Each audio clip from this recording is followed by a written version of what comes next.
Sudah tersambung via Skype Kepala Analis Infovesta Utama Edward Suryajaya untuk membaca tren suku bunga saat ini. Selamat pagi, Edward. 7 days repo rate hingga saat ini belum direspons oleh industri perbankan. Apa artinya, Edward?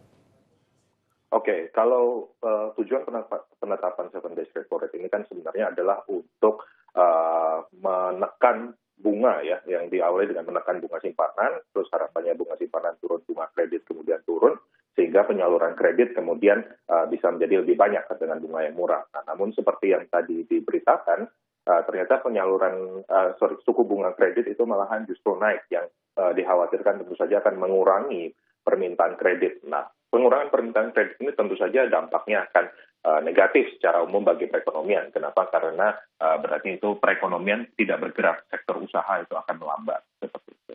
Baik, itu artinya efek yang dirasakan ketika kredit naik, suku bunga kredit naik, efeknya perekonomian Indonesia akan terus melambat. Di pasar saham, Edward, bagaimana analisa Anda pasar saham ke depan? Apa yang akan menjadi motor penggerak pasar saham pada pekan ini?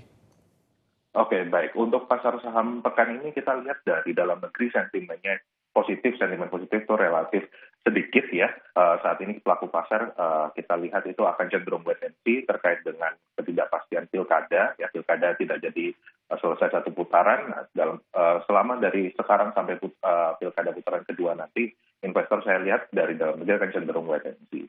Sementara dari luar negeri, kita pekan ini menunggu publikasi data-data, terutama data-data krusial ya dari US seperti data klaim pengangguran dan juga data penjualan rumah, yang mana itu ekspektasinya saat ini terutama untuk yang penjualan rumah positif.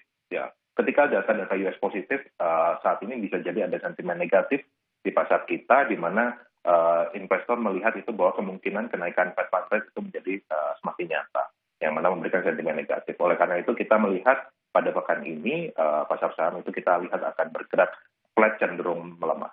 Baik, sentimen positif dan juga negatif datang dari dalam dan luar negeri. Bagaimana investor harus bersikap, Edward?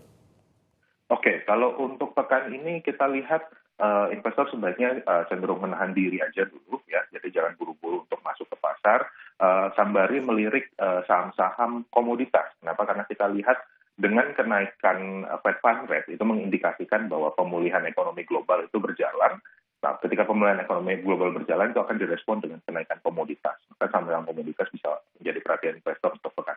Baik, terima kasih Edward Suryajaya, Kepala Analis Infovesta Utama.